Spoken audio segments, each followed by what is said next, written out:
The Endless Tale.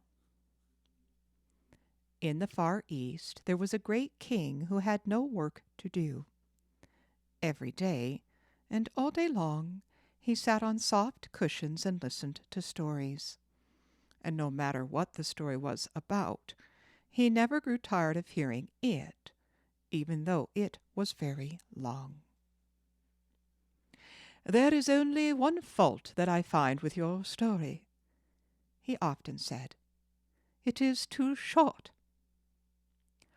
All the storytellers in the world were invited to his palace, and some of them told tales that were very long indeed. But the king was always sad when a story ended. At last he sent word into every city and every town and every country place, offering a prize to any one who should tell him an endless tale. He said, "To the man that will tell me a story which shall last forever, I will give my fairest daughter for his wife. I will make him my heir, and he shall be king after me."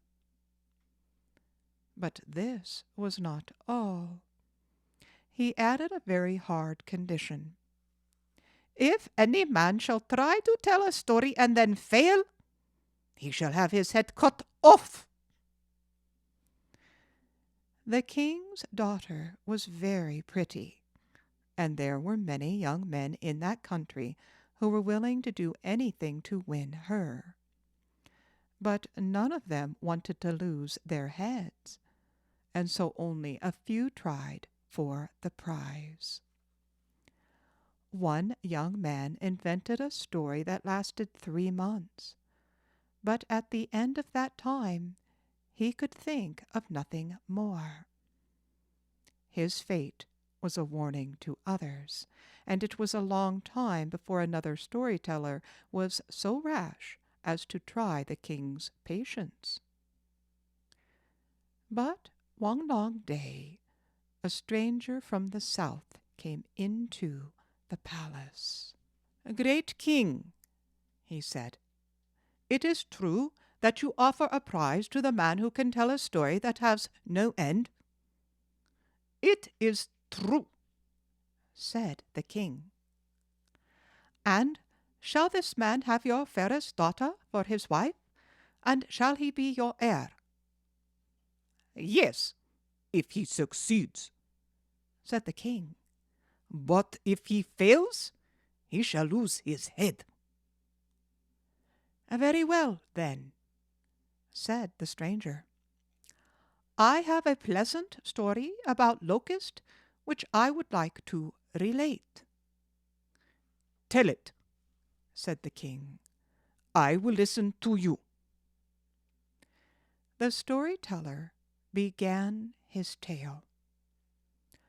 "Once upon a time, a certain king seized upon all the corn in his country and stored it away in a strong granary. But a swarm of locusts came over the land and saw where the grain had been put.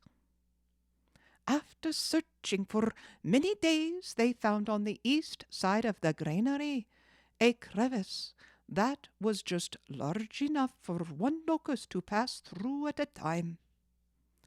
So one locust went in and carried away a grain of corn. Then another locust went in and carried away a grain of corn.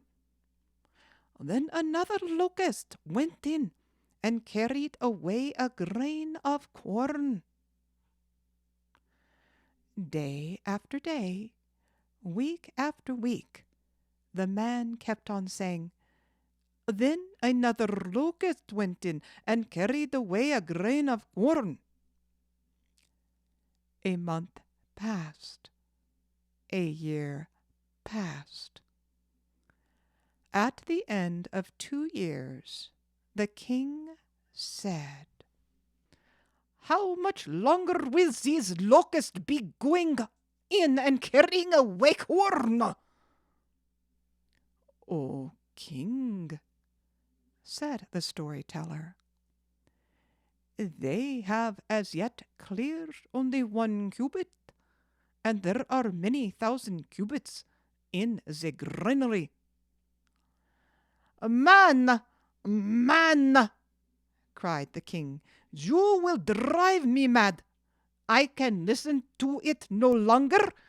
Take my daughter, be my heir, rule my kingdom. But do not let me hear another word about those horrible locusts. And so the strange storyteller married the king's daughter, and he lived happily in the land for many years. But his father-in-law, the king, did not care to listen to any more stories.